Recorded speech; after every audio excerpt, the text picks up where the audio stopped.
عیسیٰ تھا اور جہاں پر نہمیہ تھا، جہاں پر بڑے بڑے نبی موجود تھے، یسوع مسیح عالم ارواح کے اس حصے میں گیا، پہلے ان کو آزاد کرایا، ابلیس سے کنجیاں لے لی، کیونکہ عالم ارواح کی کنجیاں ابلیس کے پاس تھی، اس سے کنجیاں لے لی، آزاد کرایا، اس کے سر کو کچلا۔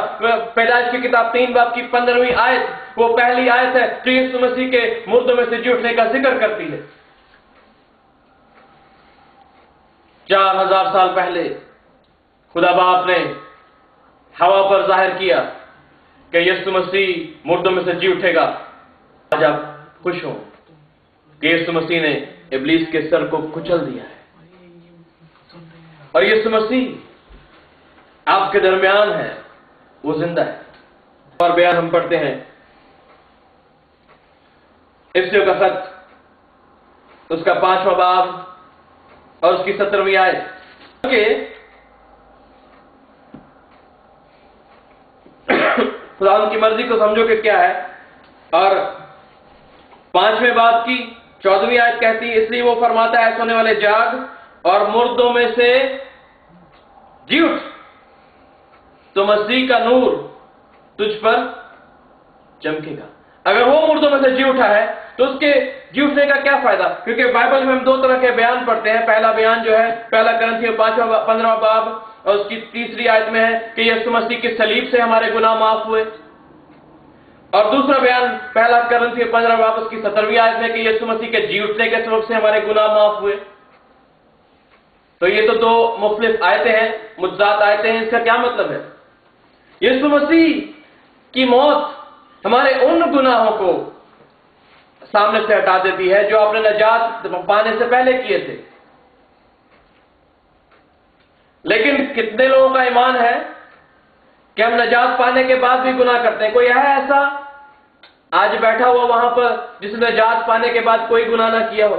اگر کوئی ہے تو اپنا ہاتھ اٹھائے۔ جس نے توبہ کرنے کے بعد، بپتسمہ لینے کے بعد کوئی گناہ نہ کیا ہو، کوئی ہے ایسا؟ بولیں کتنے لوگ ہیں جنہوں نے توبہ کرنے کے بعد، بپتسمہ لینے کے بعد گناہ کیا؟ اپنے ہاتھوں کو کھڑا کریں۔ سب سے پہلا ہاتھ میرا ہے۔ ہم سب گناہ کرتے ہیں، تو یسوع مسیح کی موت جو ہے وہ تو ہمیں ان گناہوں سے رہائی دیتی جو نجات سے پہلے ہم نے کیے تھے۔ اب نجات پانے کے بعد جو گناہ کریں گے ان کا کہاں سے حساب ہوگا؟ ان کا کفارہ کون دے گا؟ بائبل میں لکھا ہے کہ یسوع مسیح مردوں میں سے جی اٹھنے کے بعد آسمان پر چلا گیا اور خدا قادر متعال کے دائیں ہاتھ جا کر بیٹھا ہے، اور وہ ہماری شفاعت کر رہا ہے۔ اس لیے آپ کے گناہوں کی معافی جو آپ نجات کے بعد کرتے ہیں وہ ہو جاتی ہے۔ کوئی گناہگار نہ رہا، کوئی خونی نہ رہا، کوئی شرابی نہ رہا۔ یسوع کا خون سارے گناہوں کو دھو دیتا ہے اس کے جی اٹھنے کی قدرت کے باعث۔ اور افسیوں کا خط جو آپ نے نکالا ہوا ہے 3 باب اس کی 20ویں آیت میں لکھا ہے، اب جو ایسا قادر ہے کہ اس قدرت کے موافق جو ہم میں تاثیر کرتی ہے، سب کہیں ہم میں تاثیر کرتی ہے، اپنے دل پہ ہاتھ رکھ کر بولے کہ قدرت ہم میں تاثیر کرتی ہے، ہماری درخواست اور خیال سے بہت زیادہ کام کر سکتا ہے۔ یہ کون سی قدرت ہے؟ وہی قدرت جو شروع میں نے آپ کو بیان کی تھی، وہی قدرت جس کے وسیلہ سے وہ قدرت کے باعث، مردوں میں سے جی اٹھنے کے باعث خدا کا بیٹا ٹھہرا۔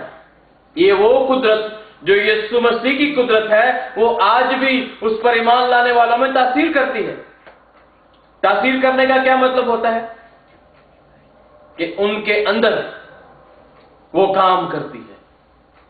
ہم جو بھی کام کریں، جس بھی بدروح کو نکالیں، جس بھی کینسر والے بیمار کو شفا دیں، جس بھی لنگڑے کو چلائیں، جس بھی اندھے کی آنکھیں کھولیں، جس بھی بہرے کے کان کھولیں، جس بھی گونگے کو بولنے کا حکم دیں، وہ ہماری قدرت نہیں بلکہ یسوع مسیح کی جی اٹھنے والی قدرت ہے جو مجھ میں اور آپ میں تاثیر کرتی ہے۔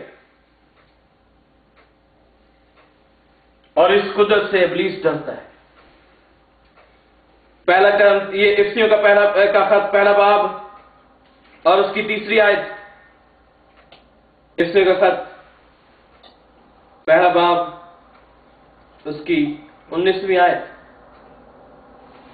اور ہم ایمان لانے والوں کے لیے، کن کے لیے؟